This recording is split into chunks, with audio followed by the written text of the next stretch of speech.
This is the Amidon Planet Podcast, Episode 2, Act as Love. My name is Joel Amidon. Thank you for taking the time and making the decision to listen to this episode of the Amidon Planet Podcast. Just really excited to get into this book, Love Does by Bob Goff. But before we do, just a little bit of a reminder, the purpose of the Amidon Planet Podcast is to learn how to be better and how to teach better. My intent is to pull out ideas from books like Love Does and eventually interviews, other podcasts, and other content that is out there to consider how to apply those ideas to being better and teaching better. Ultimately, the goal of the podcast and my own personal goal is to lead people to love others through learning and teaching. And there are few better books to realize that goal than the featured book for this podcast, which is Love Does, Discover a Secretly Incredible Life in an Ordinary World by Bob Goff. I'm giving this episode the title Act as Love because after reading this book, I cannot help but think about how to act as love where I'm at. In all my roles and relationships, how do I act as love? A question that I considered during my doctoral work is, what does it look like to teach mathematics as an act of unconditional love? And, thinking about all the ways that I thought about how do I do that in the role of a teacher, and then seeing this book, and it keeps refining those views and thinking about, okay, what did I miss? What do I need to keep thinking further about with how do you be the role of a math teacher and do it as an act of unconditional love? Still processing that. So I'm not saying that I know the answer or I have it all figured out. I'm still on this constant journey of learning, and I don't believe that Bob Goff is saying that either. It is just a great question to always be attempting to answer, which is why in the warm-up to this episode I had y'all consider the question, what does it look like to blank as an act of unconditional love? What does it look like to teacher as an act of unconditional love? To accountant as an act of unconditional love? To farmer as an act of unconditional love? Whatever roles and responsibilities you have, what does it look like to do them as an act of unconditional love? So what do you do? What should you do? What could you do? And so, again, further food for thought as we dive into this book. But first, let's talk about Bob Goff. Bob Goff he's Bob. He is hard to pigeonhole. He is a lawyer. He's a humanitarian. He's an adjunct professor. He is honorary consul for the Republic of Uganda in the United States. He's also just trying to help others achieve their dreams through these workshops, these Dream Big workshops that he runs. And I'll post his bio from his website in the show notes at amidonplanet.com/episode 2. I also think he's starting a podcast, which that would be interesting. I can't wait to hear what he's going to do there. So, also he's a best-selling author, which, I said about Daniel Pink in the last episode, but, it's kind of like, well, of course they're best-selling authors. That's why you got the book. Unless I start doing really obscure books, but most of these books I'm going to be redoing are from best-selling authors, so it makes sense. But it's really important for him because with the proceeds that Bob gets from his book sales, he used them to open up schools and complete projects in Afghanistan, Iraq, Uganda, Nepal, India, Somalia. I mean, he does some good stuff out there with the money he makes from the books. So it also needs to be said that Bob is a Christian, and he would probably be the first to tell you that the reason he acts the way he does is because of his faith and a desire to be more like Jesus Christ. And Jesus commanded those that follow him to love others as he loved them. So now that got me thinking about this definition of a hypocrite. Go with me just for a second. So someone defined being a hypocrite as someone whose beliefs and actions don't match up. And what I see Bob Goff as someone trying to minimize the distance between his professed faith in Christ and the actions that he takes. But you also have to know that having a professed faith in Christ also means that you're saying, I am broken. I need help. I'm not going to be able to do this on my own. So he would also probably agree with that as well. So trying to line up those beliefs and those actions. And that's what's kind of interesting about this book. And so this book is organized into 31 chapters, which is basically 31 stories from Bob's life that influenced him, and from each of those stories a principle is highlighted. Very just good storytelling with these principles being drawn out of the stories. But before I jump into the big ideas that I'm going to pull out of this book, just a quick disclaimer. In no way will I be able to communicate the whole value of the book. And even if I did, it would be from my perspective. In other words, if you like what you hear, you know what's coming. Go get the book for yourself. Links to purchase the book can be found at amazonplanet.com/episode 2, or seek it out wherever you buy high-quality books like this one. If possible, try to support your local bookseller like Square Books here in Oxford, Mississippi. All right, let's get into it. So I pulled out four learnings. Now, I could have done more, but I think 4 is good. So the first one is called Build the Relationship. Number 2, Continue the Story. 3, Detach to Connect. And 4, Be Bold.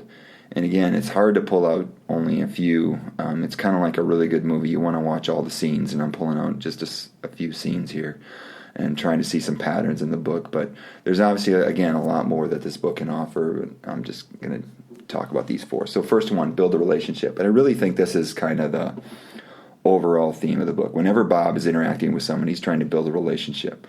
And I've even seen this in some of the, had a chance to see Bob Goff speak and saw him interact with a crowd. And everyone he interacted with, he's trying to be intentional with the time he's spending with them, right?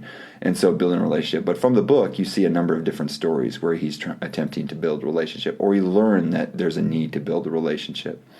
One of the early stories in the book is about his youth leader, Randy. He goes to Randy's house to say, hey, Randy, I'm going to leave town. I'm going to drop out of school. I'm going to go live in the mountains. I'm going to find some job, and I'm just going to climb mountains. I'm going to go to a park and find a job during the day that like waiting tables, and I'm just going to go rock climb the rest of the day. And that's how I'm going to live my life. And Randy's like, that's good. All right. Why don't I go with you to get you set up? And he just goes with him. And Bob's like, okay, I guess you can come with me. And he goes and tries to live out this thing about just going and finding a job and then climbing rocks. And he can't find a job because there's all these people that want to do the same thing that he's trying to do. So there's no jobs available. He doesn't have enough money. He doesn't have, food to eat. And eventually figures out this is not a good plan. But Randy is with him the whole time. And you come back and you find out that Randy has some pretty significant circumstances going on in his life that he just walked away from to be with Bob in order to build that relationship. But Randy could have done 2 things. He could have said, hey, Bob, that's not really a good idea. You shouldn't do it. Here's why. Or he could have just said, you know what, I'm just going to be with you. And I'll let you figure out that it's probably not a great idea. But just the idea that being with somebody, even if they're doing some things that might not be the best, and helping them not make completely awful decisions, but just helping them, making sure they know that you're with them to help guide them to the right answer, right? Also, another story he talks about with building relationships, and something that we in the Abaddon family have adopted, is this idea of a 10-year-old trip. And I know probably other people have done 10-year-old trips too, but this is the first time I've heard of one. But where kids in the Goff family, when they turn 10, they can plan a trip, and it's a trip where they get some special time with their parent and to see, can they decide where they want to go, what do they want to do, and just let's go and do it. And we've done this with one of our kids, and we're on the second one right now. And the idea of having them plan this out, and kind of as a marker in their life, like, hey, we're having this moment of you being 10, you planning this trip, and it's kind of this entrance into this next phase of life. And it's really been a unique thing. I'm so glad we're doing it, about building that relationship with our child, that they get some special time with Mom and Dad. They get to plan out this trip, really get to, again, step forward, and for us thinking about budgets maybe a little bit, but step forward into this experience and thinking, I'm growing up, right? And so this idea of creating these moments where we can build the relationship, and even to think, when I was thinking about how do I apply this to the teaching, I was thinking about some situations where, not necessarily, the Randy and the 10-year-old trip, those ended up being fairly positive positive story points, or whatever you want to say there. But you can even take moments that might necessarily be bad. Like, for example, I had a student that was caught cheating, right? And so there's a couple of ways you can respond there. In some ways might involve tearing down the relationship, right? where, hey, I'm going to give you the 0, I'm going to send you to the office and call your parents, right? And yes, the cheating is bad. I'm not saying cheating is not bad, but handling it that way would have broken my relationship, and there would have been a problem after those punishments would have been served, right? Instead, I went and had a conversation with the student, and because like when they're doing something that, if with a proper frame, cheating is attempting to be successful. It's a really awful way to try to be successful, but it's an attempt at being successful. They could have just done nothing, right? Instead of cheating on the thing, they could have just thrown it away. They could have just torn it up. They could have done other things. So I'm looking for as much positive as I can in that situation. And then I'm looking at the person. Like, they don't normally do this. So I'm going to have a discussion with them. I'm like, hey, I know you. You don't do this. Why are you doing this? And having a conversation about, what's going on in their lives, and talking about all the different pressures they've got with hockey practice, and all his other studies are mounting up, and he got behind, and he wants to keep his grade up because he wants to impress me, and all this pressure built up, and he cheated. And so now we have a way to enter into conversation. We can give them the skills to manage their time better, how to maybe manage their rest better so they can have more energy during the day, and thinking about how do you better attack this situation. So now we still give them punishment, but now we built the relationship, and we've improved the actions of the person so that it doesn't happen again. That's something. I mean, how do we build a relationship even in a bad situation? How do we build that relationship? Or also dealing with teachers. Like, I have students who are in college that are trying to become teachers, and they've maybe gotten a habit of not attending a college class. It's like, well, I'm paying for this class, I don't have to show up. And I take the stance that I'm training you to be a teacher, and you have to show up. If you don't show up, there's kids without a student, and I want to train that in them from my college classes. So I'm like, if you don't show up, I need to know. I need to know beforehand. I can't have you calling me halfway or texting me halfway in the middle of class and saying I'm not going to show up. Or if you have group members that are doing something on your behalf, you need to let them know. You need to take care of your responsibilities. And so having those conversations now and saying, I'm doing this because I care about you, and I don't want these happening to your future students because I know you care about them, right? And so, again, building that relationship, even in correction, we can build that relationship. So let's build a relationship. And that's kind of an overarching thing from this book that you gather, is always be building relationships. 2 is continue the story. And this kind of got me thinking about the improv mindset of yes and. And you'll see that in some of these examples I give, but there's this principle in improv. If someone comes up and says something wild and crazy, the principle, the yes and principle, is to accept what they say as truth and then add to it. So someone comes up and says, oh man, I saw the elephant in a tutu roller skating down the street. And rather than saying, what? You say, oh yeah, I saw it too. And did you see the hippo doing the Macarena right after it? It was amazing. What rhythm. So it's like you keep building the story. And so in the book, there's a couple examples I just want to highlight. One was this guy Ryan, who entered into Bob's life, and just tells a story about Ryan who wants to get engaged. And he's got this idea to how to get engaged, and it's pretty wild. And he keeps coming back to Bob and saying, I want to do this, I want to do this. And Bob just keeps saying yes and keeps saying yes. Rather than, if he would have said no at any point in time, he would have shut down this amazing story, and it wouldn't have happened, wouldn't be in the book. Maybe Ryan wouldn't have gotten engaged. Who knows? But he kept saying yes, and he kept continuing the story. Another example is after 9/11, Bob got his kids together and asked them, like, what would you want to talk to group leader or world leaders about, right? After this horrible thing that's happened, what would you want to talk to group leaders about or world leaders about? And they say, I want to see if they want to have a sleepover. I want to know where does their hope lie. And I don't know if I'm phrasing that question right, but I wanted to, ask them about what do they hope in, right? And then maybe a third question is, hey, if you can't come for a sleepover, can we come to you and ask you this question and interview you? And they then went, and so they could have done that, and they thought, okay, we had a little discussion, that's good. But they don't stop there. They say, okay, let's ask them. And they download a list of all the world leaders, and they send letters to every single one of them, all the world leaders.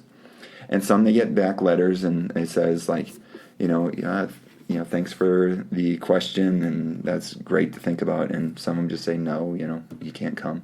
But they start getting some yeses, like to, I think, Bulgaria and Switzerland and Israel, and like all these places that start saying yes, and they got 29 yeses. And so what they could have said, well, that'd be ridiculous. We can't go to 29 places all over the world. You have school, whatever. No, they say, all right, we're pulling you out of school, and we're going to go. And they keep going. They go all over the world and meet with all these world leaders and have amazing stories about that. But he doesn't stop there. He doesn't stop, he doesn't just have a moment with these world leaders like, all right, that was good. We interview, we ask you a question, we're done. No, he slides over. In each of these instances, they slide over a box, and it has their house key, a copy of their house key in it. And he says, this is a key to our front door. You are welcome at any time. He continues the story. They continue the story. And so that's something like, how do you continue the story? And having continuous invitations, and don't let the story die with you, right? So open invitations for parents to come into classrooms. There's open invitations for student that's not participating to continue to participate, right? We don't make the assumption that they are not going to come. We don't make the assumption that they're not going to participate. Even though they might turn you down, how do we keep opening that invitation? Even to looking at our neighbors. Maybe there's that neighbor that never will wave at you. You keep waving at them. Like, you seem crazy, you keep waving at them, because maybe one day they will wave at you. One thing that I learned from a colleague a long time ago when I was first starting teaching is this idea of a 1,000,000-word essay. It's the first homework assignment, but it's not for students, it's for parents or guardians. And you basically provide every single outlet that you can to get in contact with you. You provide your, voicemail, email, postal address, whatever, and you say, hey, I want to be the best teacher for your kid. Tell me some things that I need to know to be the best teacher for your kid in 1,000,000 words or less. Okay, and it's due by the end of the school year. So very open, and giving them all these different avenues to tell you about how to be the best teacher for their child. And I found so much insight into those. Some of them came back, and I knew that I had students whose parents spoke a different language, so I'd have it translated into those languages to try to provide as much welcome. And so even if they never respond, they know that they have an invitation to participate in the betterment of their child's education by giving me some insights. And so I hear about fears about, when I taught math, fears about people and of them coming to high school and learning math. They finally got this good relationship with math, and they're scared to death of them going to high school math class. Or just hearing about some of their previous behavior issues, and they're looking forward to them maybe maturing a little bit. But overall, they're a good kid, and that one was written in Spanish. And there's all these sorts of things that I got insights into on how to be a better teacher for those students. And then just knowing that when things came up, I already had started the story with some of these parents, right? And with even some of these kids. So, continuous invitations to make sure that it doesn't end your court, that there is this idea of, I want to continue the story with you. So that's that. That's continue the story. I think that's so powerful. Just how do you continue the story, and thinking about, what if this is the story? Like, what would you do differently, right? How would you continue the story? Well, you wouldn't, and there's certain opportunities that maybe you've let lie down and you didn't do anything about them because you're like, well, maybe that's not for, maybe that was you. Maybe that is part of your story. Continue the story. I like that one. Detach to connect. That's the third point I'm kind of third learning I'm pulling from this book. It's this idea of needing to take a step back within a situation in order to fully connect with somebody. So, here's an example. So, in the book, Bob tells a story about him being in an accident in his Jeep, and it sounds like a horrific accident. And it turns out he's completely fine. So he gets hit, T-boned, I think. I believe he was T-boned, and so he gets hit, I believe, thrown out of his vehicle, if I remember correctly, and gets out and he sees the person that hit him is shooken up. So he looks at himself. He's like, I'm fine. And he walks over there and like, hey, I'm Bob. How are you? Are you okay? And just seeing that this person needs comforting in this situation, right? That's pretty powerful, to know that this person needs comforting. I'm going to go provide it to them because that's what they need. That's to act in the situation, to love in the situation, is to go see if they need some assistance. And then it turns out that this person, just is so sorry, continues to have guilt about hitting him, and he's like, I'm fine. And I believe he finally sends her a note and says like, it was a pleasure running into you. You don't need to call anymore. Love, Bob. So just a great way to think about disconnecting from the situation. Like he could have thought like, hey, my car's been hurt. My car's damaged. I want, I'm a lawyer. I want to get my some funds to repair my car. I want to make sure I'm okay. But no, he detached in order to make a connection with this person. What a great response. But it allows needing to detach and see like, how can I best love in this situation? And that's what he did. And I saw kind of an anti-example of this at one time, and I was doing some observations, and I saw a student who hadn't been doing all their homework. It was not doing their daily work, right? And it was towards the end of the semester, and he's trying to get some points. And so he brings in all this late homework that he did over the weekend. He had a pretty good stack. And he goes up to the teacher and says, hey, I did all this work. I'm just seeing if I can get some points for this. And the teacher just says, hey, that stuff was due on Friday. I can't do anything about it. Kid turns around, drops the stack into the garbage, and walks out.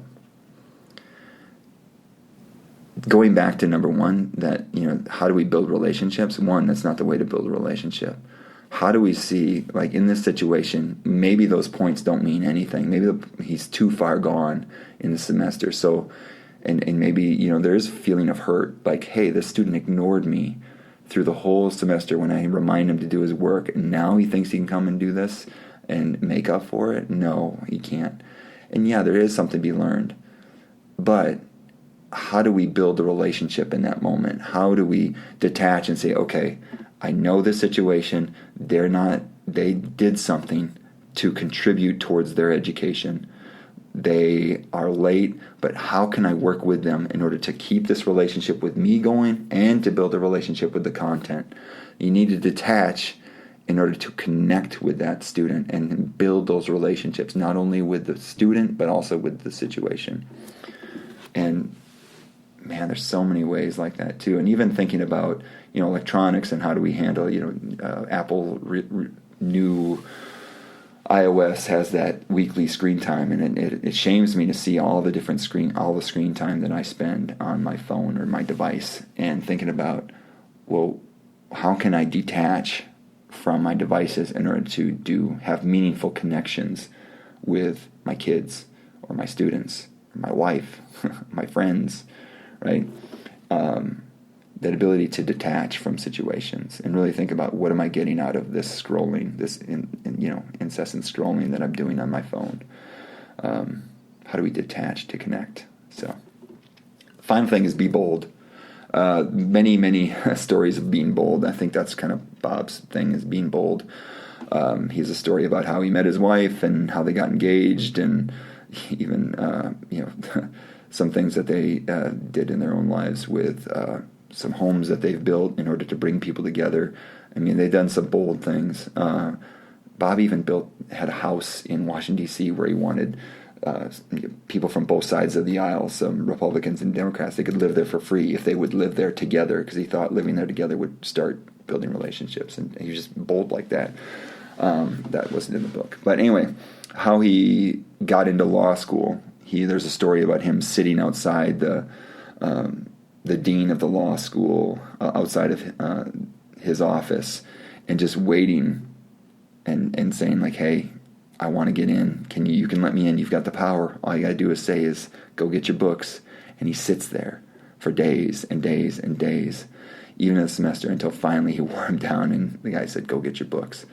and just making that bold move. Like, and there's other stories in there where his bold moves don't, work out, but being bold is something that, putting yourself out there and taking the risk, that's pretty good. And you see that also with, he goes over to Uganda and he sees all these kids that have been put into jails for basically no reasons, like just being accused of something, so they throw them in jail, and for years they sit there and they don't get a trial.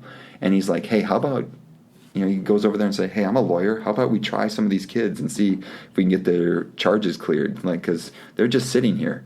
How about we give them trials? And he ends up sending so many kids home because they was able to make the bold statement to say, I'm willing to stand up for these kids and serve as their lawyer if we can get them a trial. That's pretty bold, right? Pretty bold. And then also he just opens some schools in some places that have had conflict, and saying, he might not even have all the permissions needed, but he says, the best thing to do in these situations is to educate the kids. And so he's opening schools and starting some things and some other projects in these places that I listed before. But just doing that and being bold and saying, you know what, here's a good thing to do. Or, there's other stories out there of Bob just saying, hey, there's these people starving in this country. I'm going to go deliver them some food. He's not working through the UN, not doing anything. Hey, they're starving. They need some food.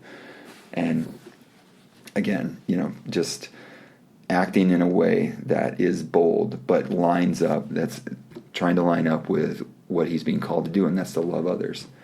And that, that could be for us too. Like thinking about, what do we need to do? What are we being called to do? Where are the circumstances line up in our lives where we need to act? And maybe that's starting a podcast. Maybe that is starting that degree. Maybe it is trying that new teaching practice you learned at the NCTM conference in San Diego this week, right? Maybe it's about asking people within your school to start a book club where you're trying to learn about different perspectives. Maybe you're going to read Love Does. Maybe you're going to read When by Daniel Pink. Maybe you're going to read Strength in Numbers by Lana Horne, where you can learn about complex instruction and how to put that into play in your classroom. Maybe it is about applying for that new position, right? Who knows? What is that be bold move, right? Maybe it's about recognizing inequity and saying, you know what, I'm not going to stand for that. I'm standing up to inequity and say, I'm going to do something about this. I'm noticing this thing, and we need to do something about it. We are not going to talk that way about our students. We're not going to talk that way about kids. We're not going to talk that way about our neighbors, right? And so how do we do that? Okay. So that, kind of went on for a little bit long, but I think this book, there's so much more we could talk about it, but there's these 4 main learnings that I'm thinking about.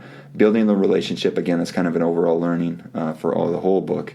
2 is continue the story, that kind of yes and thinking, that improv thinking. 3, detach and connect to connect, detach to connect. And 4, be bold. Build the relationship, continue the story, detach to connect, and be bold. I think that those are the 4 things I'd like you to take from this book, Love Does, by Bob Goff.